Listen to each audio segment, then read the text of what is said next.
Это наш первый взгляд на так называемый Baby Land Cruiser, Toyota Land Cruiser FJ. Аббревиатура FJ расшифровывается как Freedom and Joy, что в переводе означает «свобода и радость». Мы знакомимся с ним вживую, запись прямая с токийского автосалона. Место, конечно, впечатляющее. Спереди автомобиль выглядит смело и даже немного игриво. В нем есть что-то игрушечное, будто уменьшенная модель, которую можно поставить на полку ребенку. Дизайн веселый и позитивный. При этом фирменная ДНК Land Cruiser угадывается сразу. Toyota обещает серьезные внедорожные способности. И это заметно невооруженным глазом. Мощный передок с толстыми угловыми накладками на бампер, которые легко заменить, если их поцарапать. Будь то после выезда на бездорожье или при парковке в городе. Удачное практичное решение для повседневной эксплуатации. В целом это очень интересный формат. Длина 4,58 метра. Это не конкурент крошечному Suzuki Jimny, тот значительно компактней. Скорее уменьшенная версия Mercedes-Benz G-класса. Или младший брат большого семейства Land Cruiser. Есть огромный Land Cruiser, есть среднеразмерный Prado, о котором я рассказывал ранее, а этот располагается ступенькой ниже, с более городским характером. Здесь могут устанавливаться разные варианты колес. На этом экземпляре стоят 18-дюймовые диски и массивные арки, а также боковая подножка. Все как и положено настоящему внедорожнику, только в очень красивом синем цвете. Брутальный стиль продолжается и сзади. Интересно, входит ли заявленная длина в 4,58 метра вместе с запасным колесом и этой увесистой ручкой задней двери. Особенно любопытно, что построен он на платформе Toyota Hilux IMV. И это сразу говорит о его внедорожной сути. Это не база большого Land Cruiser, а более компактная, но очень выносливая платформа IMV.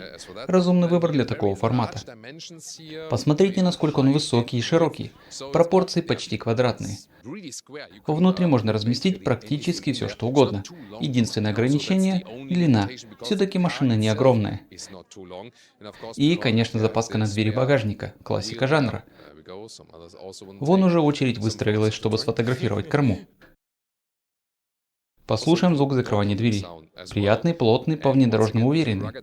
И снова те самые защитные уголки бампера. В Toyota подчеркивают, что их можно легко заменить, не совсем ясно, идет ли речь только о внешней накладке или о всем элементе целиком. Под капотом 2,7-литровый 4-цилиндровый двигатель, подключаемый полный привод и примерно 163 лошадиные силы. Не ракета, конечно, зато доступна по цене. Автомобиль собирают вместе с Toyota Hilux, чтобы снизить себестоимость. Неудивительно, ведь сам Hilux в основном выпускают в Таиланде. Теперь заглянем в салон. На дверных панелях интересное сочетание материалов. Верхняя часть выполнена из мягкого пластика, что для этого сегмента приятно удивляет, хотя под локтем участок не самый комфортный. Классические ручки-скобы внутри и нижняя часть из прочного жесткого пластика. Все как и положено утилитарному внедорожнику. Переходим к передней части салона. И сразу узнается фирменный стиль Land Cruiser. Руль с привычным дизайном, за ним классические аналоговые приборы. Этот экземпляр, разумеется, с правым рулем. Для японского рынка, но возможно позже появится и версия для Великобритании. Воздуховоды здесь круглые, с поворотным механизмом. Приятно щелкают, отличная тактильность. Что касается сидений, полный список материалов пока не раскрыт. В этом автомобиле черная отделка, подробности уточним чуть позже. Спереди установлены электрорегулировки по высоте, наклонный продольному направлению, все как положено. Посадка удобная и уверенная, обзор спокойный, по внедорожному командирский. Сам руль крупный, регулируется по высоте и вылету отлично. Интересно будет проверить, сколько места останется сзади. Экран пока тестовый. Я, как обычно, предпочитаю темную ночную тему оформления, глазам комфортней. Но даже сейчас видно, что дисплей широкий и выглядит достойно. Внизу расположен селектор автоматической коробки передач в том же утилитарном внедорожном стиле.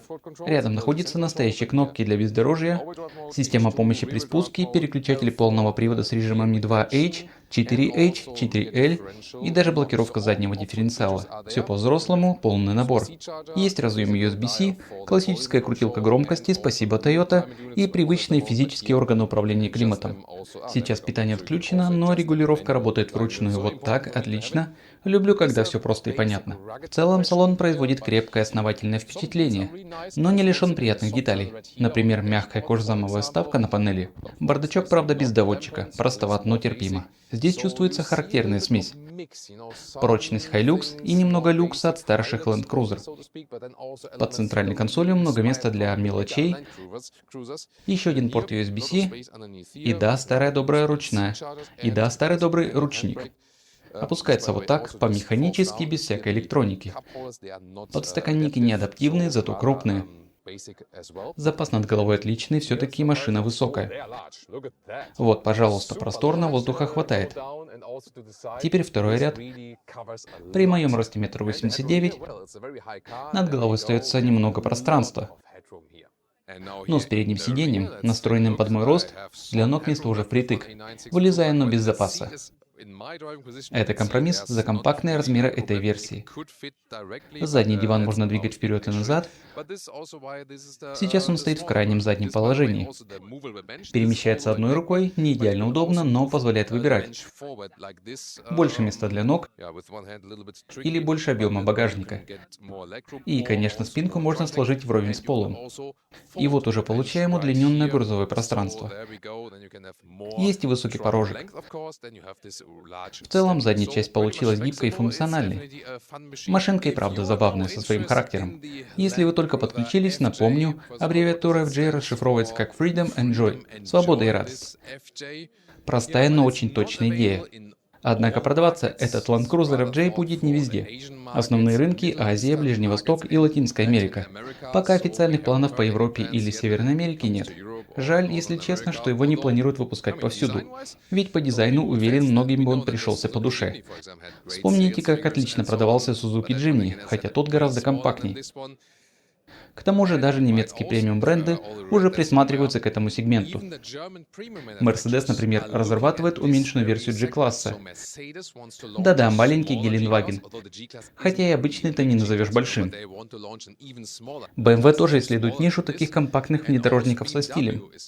Так что, с одной стороны, может показаться, что эпоха равных машин уходит.